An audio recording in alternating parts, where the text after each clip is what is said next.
about digital and mobile commerce, and clearly the big problem out there is card not present fraud. Since EMV hit the planet, hit our country, CNP fraud has been rising at about 18% per year. It's going to continue to do that for the foreseeable future unless something happens. And the exciting and interesting news here is that something is indeed happening in 3 different organizations.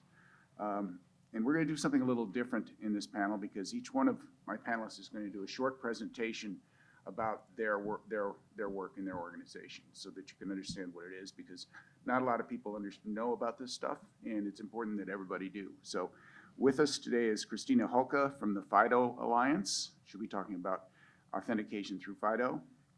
Brian Bird out of EMV Co is going to talk about secure remote commerce, which is the initiative that's underway to secure not present card payments online.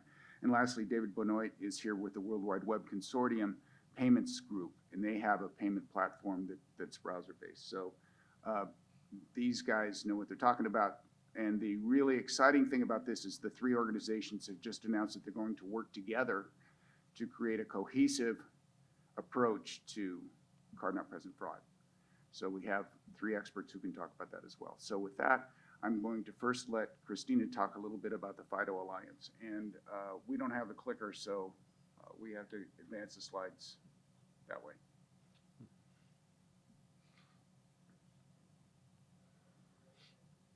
Thanks, Dave. Questions? Any questions? Thank you very much. All right, well, that was quick.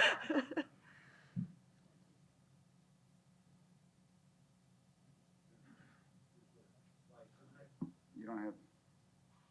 So I don't think the slides are loaded, so I can go out and see if we can recover that, and then maybe we can move on. I've got the thumb drive, actually.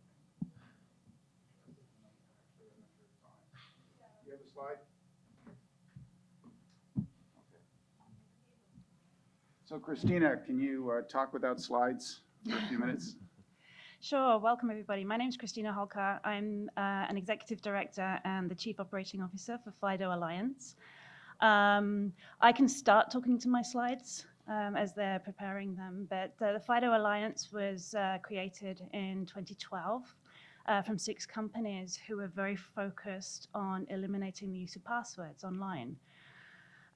Today, we have over 250 member companies who are involved in that mission. It's a very simple mission, very focused on authentication.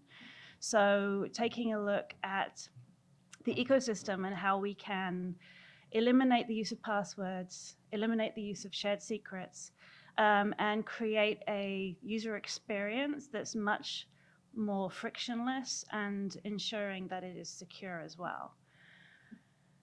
And so that is kind of the fundamental premise of FIDO. It's not specifically unique to the payments industry. It goes across broad industries. So we have stakeholders in the health industry, in the telco industry, and so on and so forth, as you will see once. Yeah, if you go to the next slide, please.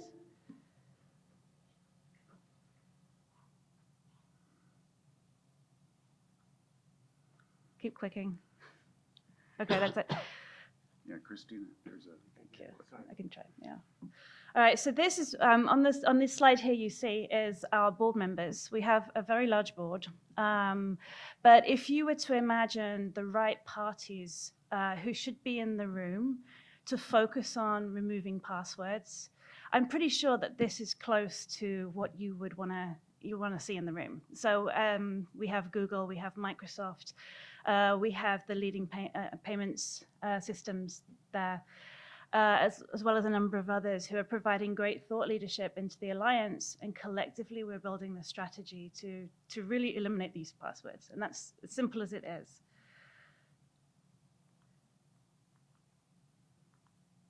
So as you can see here, I don't need to say much about this slide. I think it's really clear. There are so many statistics out there talking about data breaches, stolen credentials, simply from the use of passwords.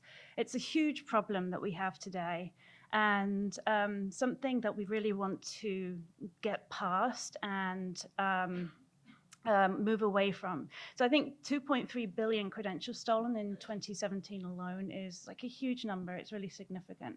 And that's actually an improvement over 2016. So, you know, you can take a look at these statistics and it just speaks for itself. So what FIDO is looking to do, you know, as we take a look at OTPs, one-time passcodes, you know, that doesn't solve the problem either. I mean, who likes one password's a pain? Who likes two passwords? The only difference with OTPs is it's just available for a shorter period of time. So what FIDO is looking to do is replace one-time passcodes, username and password, with a simple technology based on public key cryptography. The authentication takes place on device, so there's no shared secrets. And that's probably the key thing, is no shared secrets. So nothing goes to the cloud. When there's a data breach, no sensitive information is stolen. So everything remains on the device that you use every day.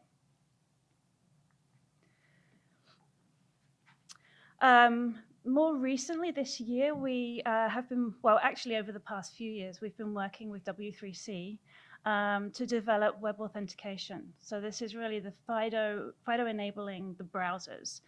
And earlier this year, we announced the availability of that specification. And we're currently working with all the browsers to roll out that authentication. What that means is that this will enable millions of users, billions of users who use these well-known platforms that you can see on the screen to be able to FIDO enable their accounts.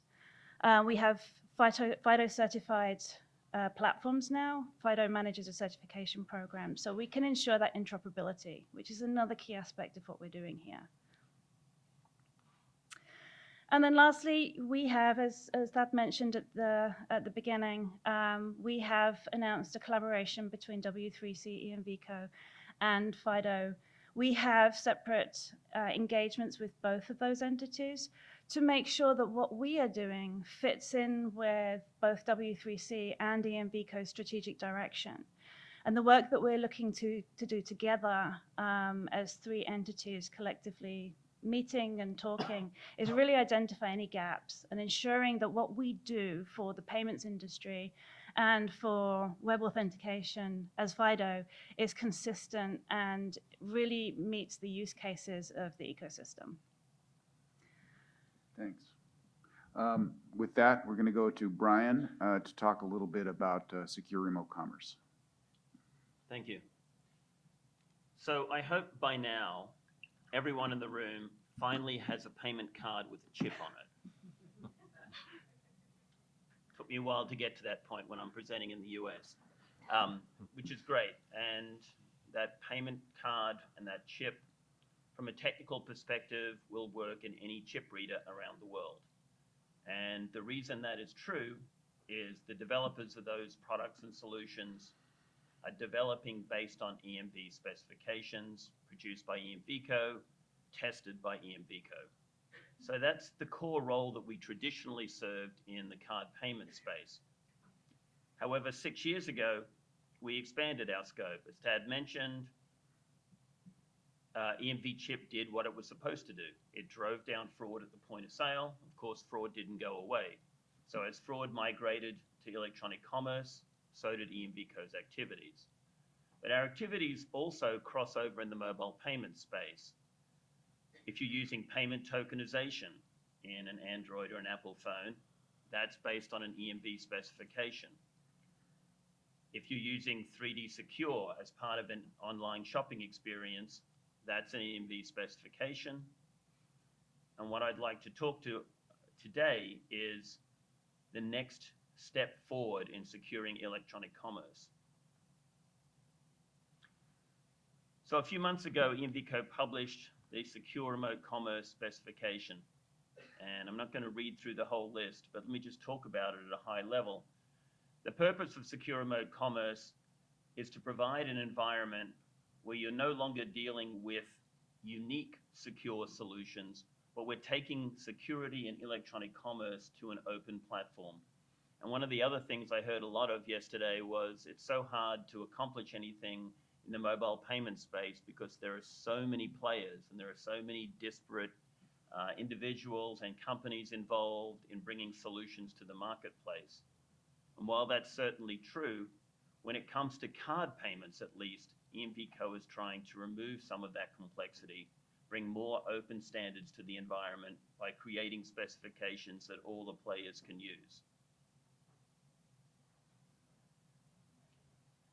So if there's a way to visualize what secure remote commerce, what the secure remote commerce specification does, what we're looking for in the future is an environment where, in the same way that a physical card interacting with a physical terminal has a perspective to the consumer, oh, there's security here.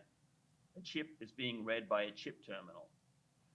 We want to be in an environment in the online shopping space where if I'm at any website, doesn't matter whether it's someone I have an existing relationship with or not, I'll see a payment icon, I'll see an icon that represents to me, oh, this is part of the SRC environment. Even if I don't know as a consumer that there is going to be a dynamic cryptogram generated with that particular transaction, I will have this general sense and expectation that I found something I like at a website I've never heard of, but I'm not actually entering into the great Wild West. There is an environment here that I'm familiar with. There's a security that I'm able to follow, and that security I'm going to be able to take advantage of because I'm going to click in an SRC environment. That SRC environment, from a consumer's perspective, is going to have some wallet-like attributes, but from EMV Co's perspective, that's really not the core of what we worked on.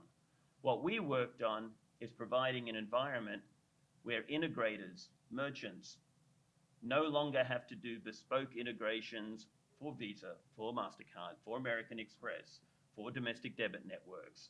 Let's bring an environment where that process is simplified and standardized so that we can make it easier both for the consumers to be aware of a secure shopping experience and for the merchant community to be able to integrate and accept multiple payment options. At least, again, EMV Co's world is card-based payments.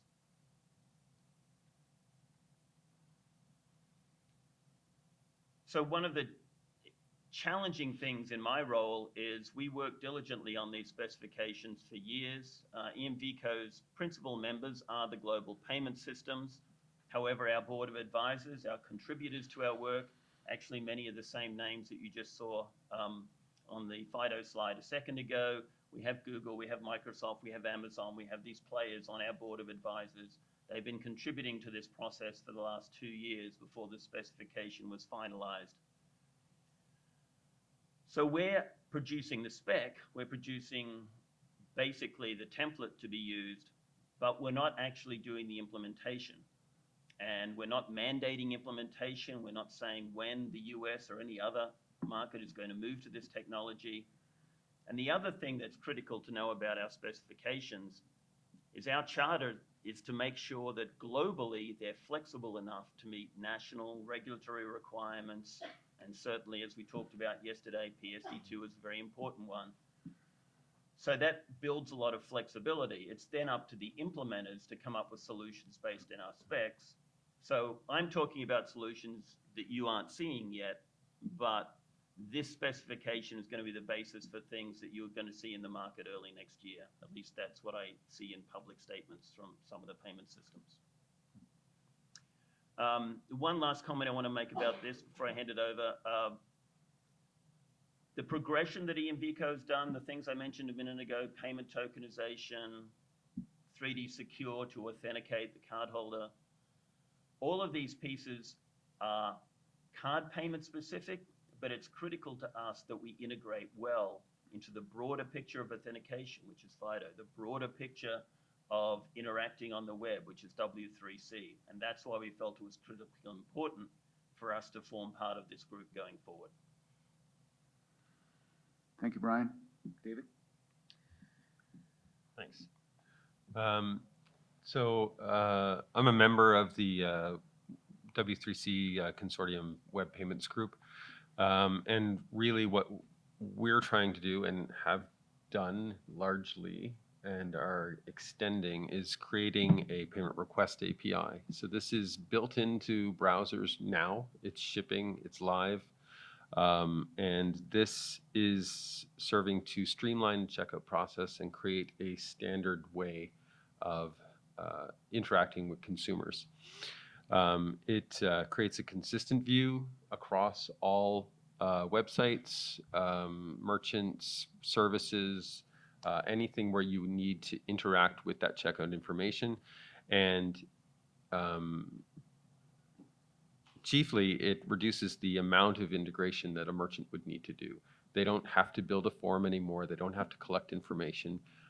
They don't even have to touch any of the sensitive information like cardholder data or PII information. All of the parts that do that are built into the browser in a trusted environment, and that trusted information is passed in a secure mechanism to the acquirer after it's been authenticated through some kind of mechanism like FIDO and passing to a backend system that implements SRC or EMV Co standards. Another piece to bring in here is that this is not only for card payments, this is also for alternative payment methods. So methods that are online, e-wallet type of things like PayPal. And those are all member organizations of the W3C payment group as well. And this is just an example of something that you would see on the bottom of a checkout page. And in this case, it's a customer in the Netherlands choosing to pay using Ideal. And they just click on Ideal, select their bank, and they're done. And there's a lot of streamlining that happens in the payment process because of this. Thanks, David. Question for you, David. You've got the alternative payments and you've got the card-based model. One of the things I think I understand about this is that one of the cool things about this is the only payment options that are presented to the consumer are the ones that the merchant accepts and the consumer has. Is that correct? Almost. So there is the opportunity for a merchant to specify the payment methods that they request and allow the user to enroll in that payment method at the time of purchase. So they may not have online access to Bob Pay, but it may be presented as an option and they can enroll at the time. Okay, cool. One of the really important things about this conversation is the degree to which all of this is moving away from the merchant and into the cloud and into the browser, whether it's SRC or W3C. The merchant has much less involvement actually in the actual transaction itself, which means that they can focus on all the other stuff that they need to be focusing on, like making it seamless, making it frictionless, doing all that stuff and not having to worry about it. So I think that that's a pretty important trend. Question for you guys. With the progress that you're making, do you think, what's this space going to look like in 3 or 5 years?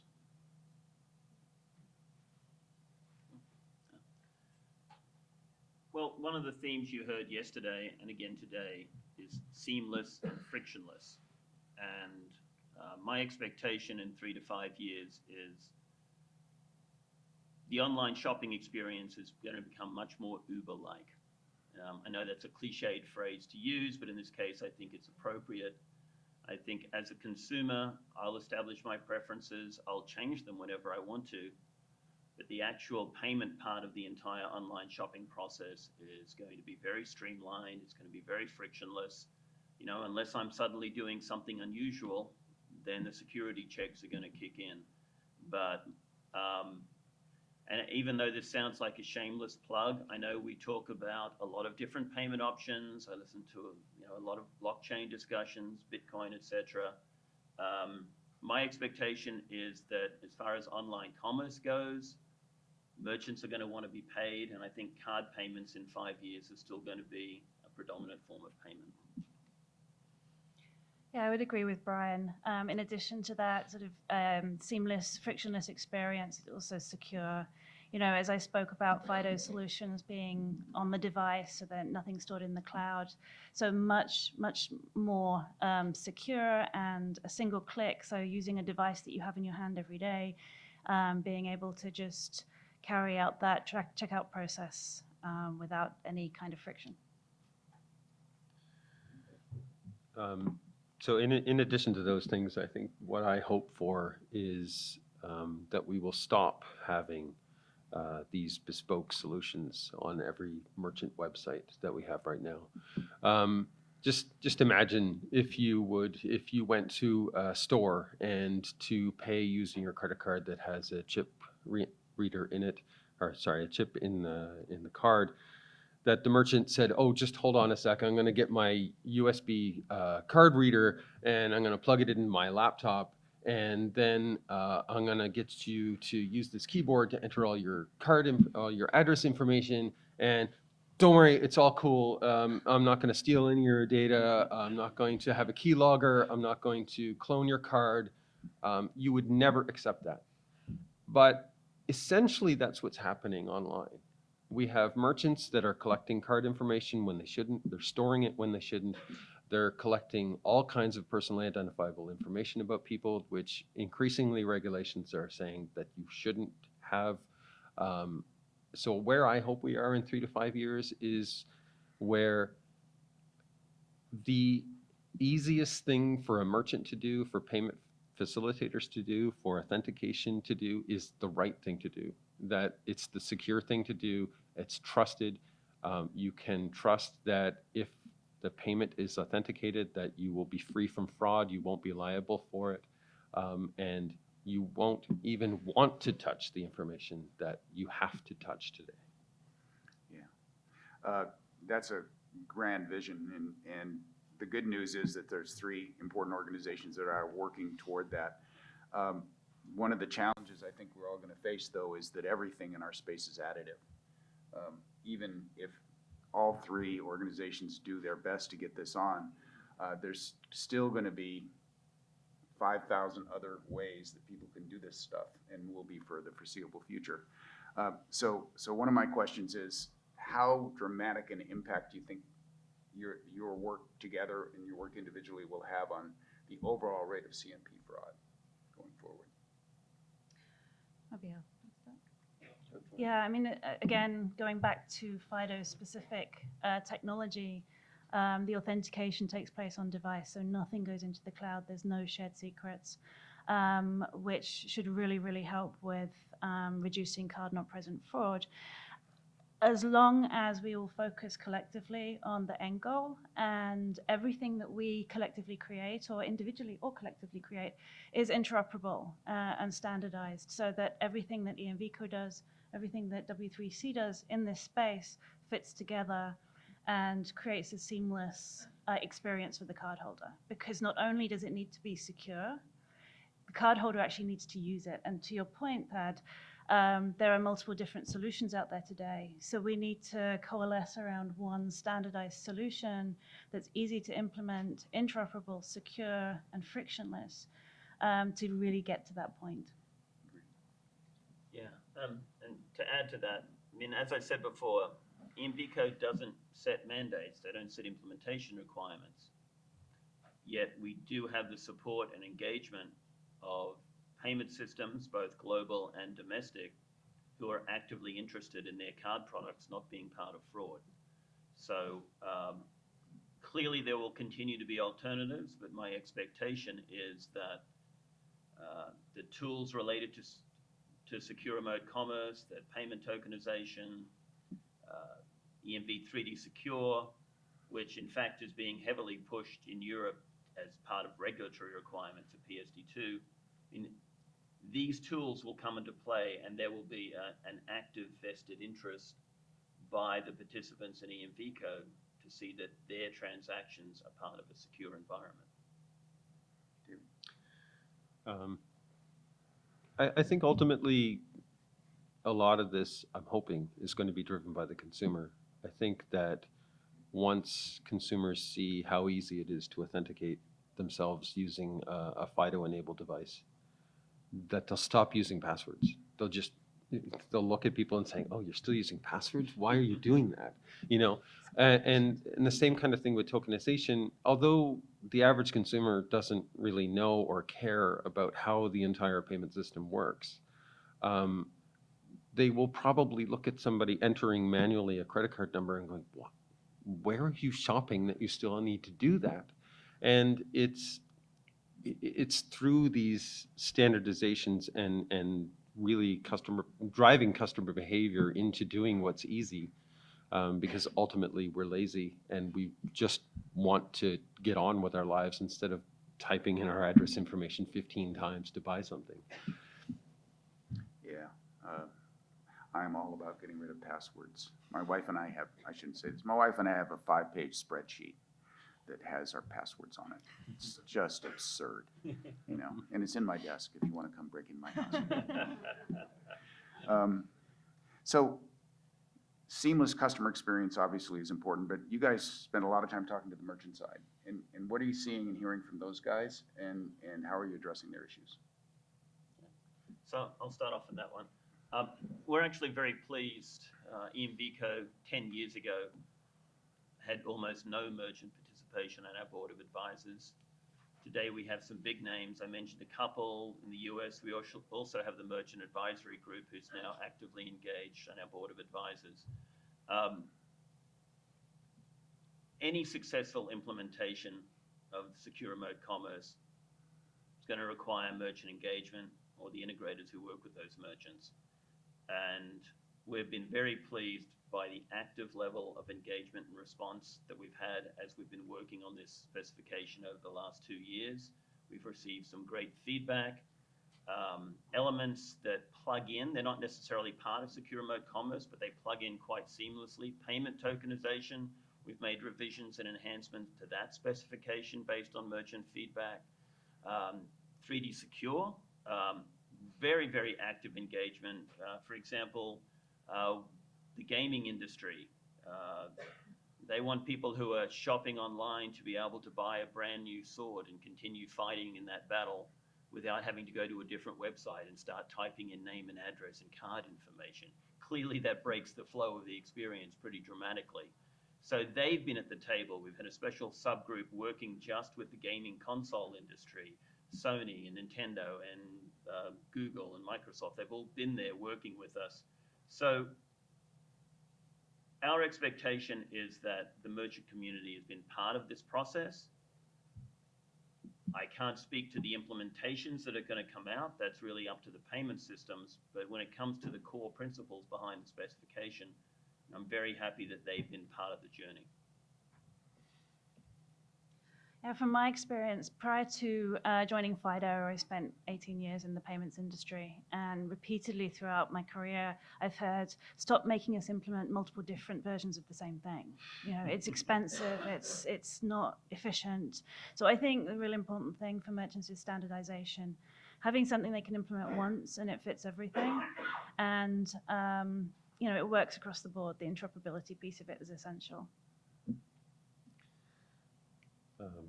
Agreed on both points. I think the merchant participation on the web payments group has been vital because they have a different perspective from the members that are from the issuing side of things or the processing side of things. They want to be assured that they have access to the kind of information that they need to run their loyalty programs or any of the analytics that they're doing on shopper behavior or checkout success, that, or even how well their products are selling.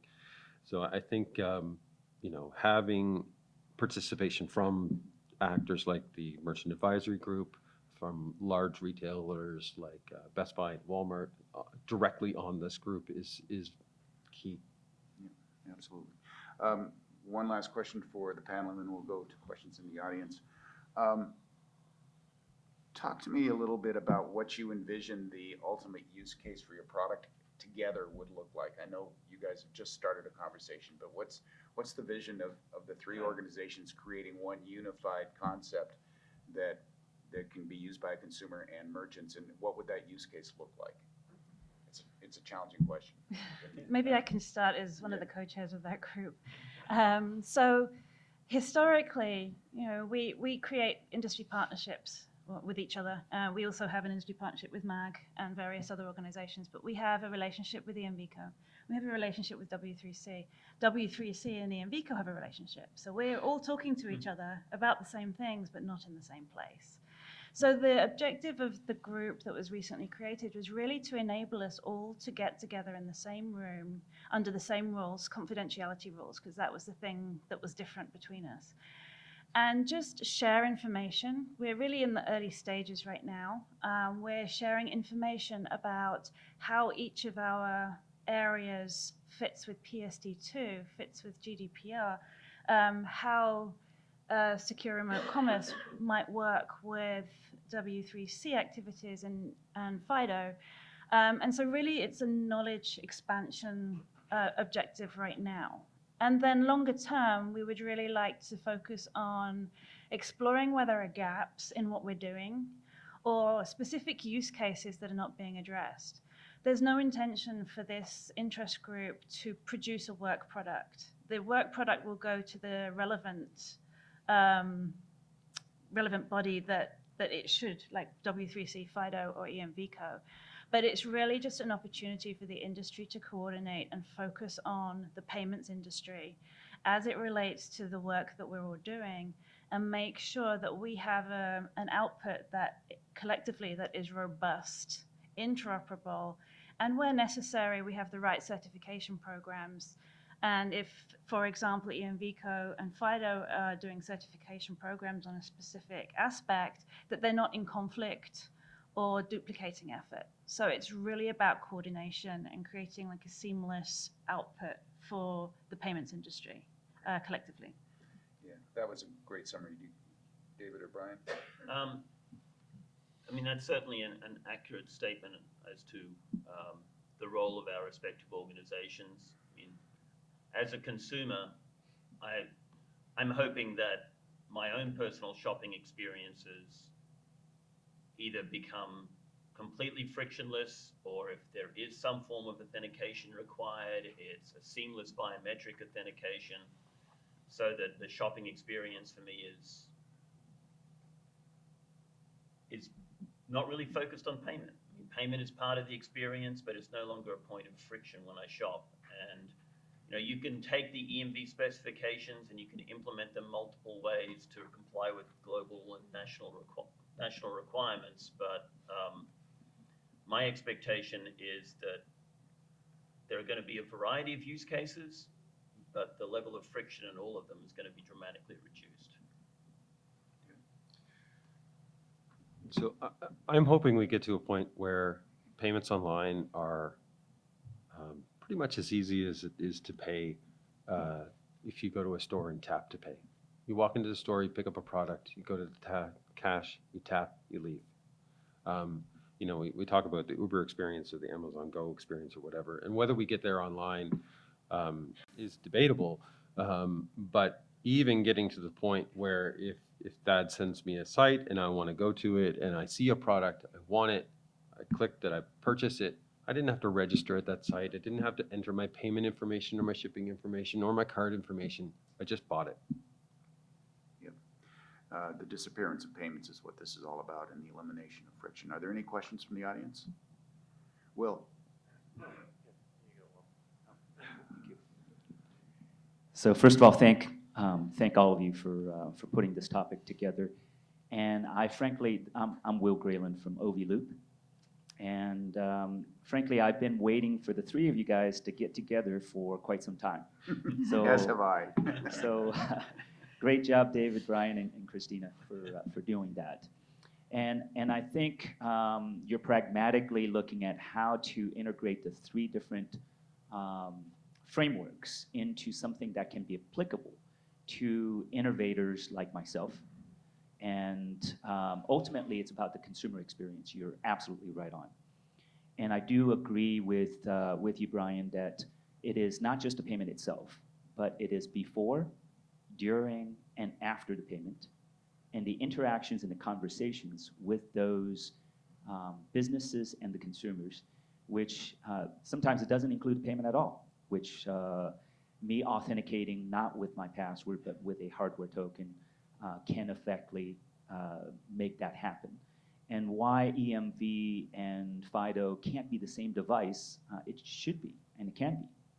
And why can't it also have that seamless experience on the remote environment as it does in the physical environment? So I definitely applaud the direction.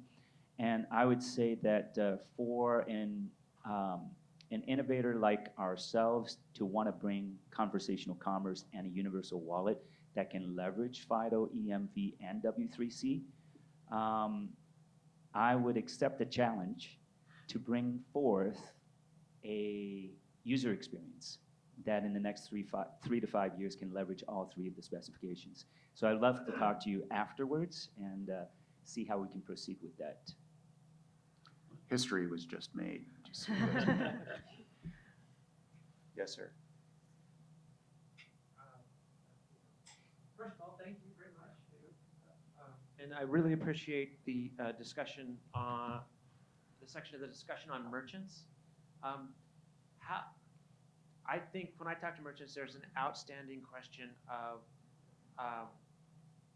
are they being properly incented to essentially give away the data that they've earned by attracting customers to their commerce environments and their sites, and then in the case of SRC and 3D Secure, passing that data on to other entities, and then in the other instance, a concern about will they continue to have access to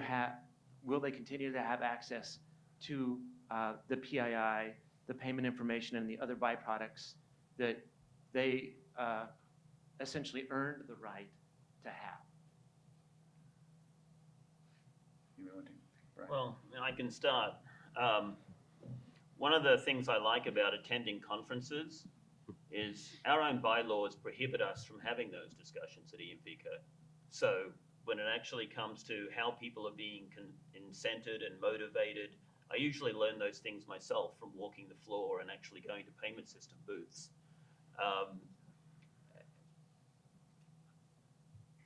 One of the most interesting things I saw in looking at a demonstration by one of the payment systems on how they expect secure remote commerce to be implemented was basically a hook that provides an option for a consumer to establish an ongoing relationship with the merchant at the end of the transaction. The whole transaction was seamless, it was frictionless, and I could just leave that website and never come back again, or I could accept the hook to become a new ongoing customer of that merchant. So again, this is not an EMV Co initiative, it's just something I happened to see, actually I think it was the ETA, at one of the payment systems booths at the ETA explaining how they expect implementation to work. So I can tell you that it is top of mind with the payment systems, that they come up with working business models that address the questions you're asking, and I expect them to do so. I'll throw in a little bit of a response too. There's nothing in what any of these organizations are doing that precludes the merchant from capturing that information and keeping it for themselves. What they're doing is they're taking that information out of the transaction so that it's not stealable. So there's really nothing here, directly impacting that. The merchant can still capture the information. One more, David. I have the no, I'm mic, sorry, David. so I win. So just to play contrarian to the vision for a minute. So browsers can store credentials and information today, right? Why do I need a complex set of interfaces and backend integrations and all that to essentially facilitate the same thing? Well, essentially, we're taking advantage of the information that's stored in the browser right now.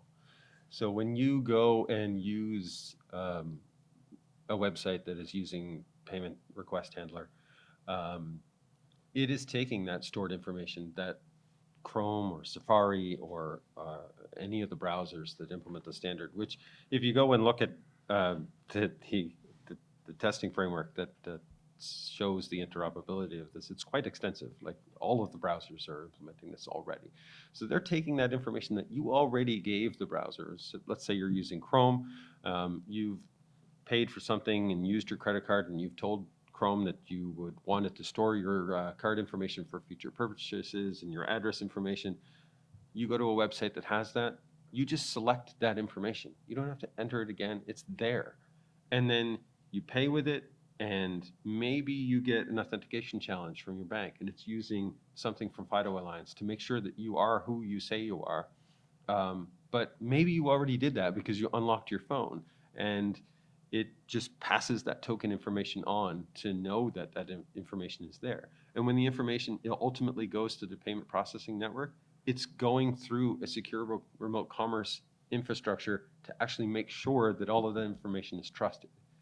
It's not that you as a consumer or a merchant, well, somewhat as a merchant because you have to actually put the tags in your website to do it, but as a consumer, you don't even have to make a conscious decision to use it. It's just there. With that, I so appreciate the time that you took. For the audience, this is a really, really important thing that's happening. To Will's point, a lot of us have been waiting for this for a while, and it's finally going, and it's going in a very good direction. So thank you very much.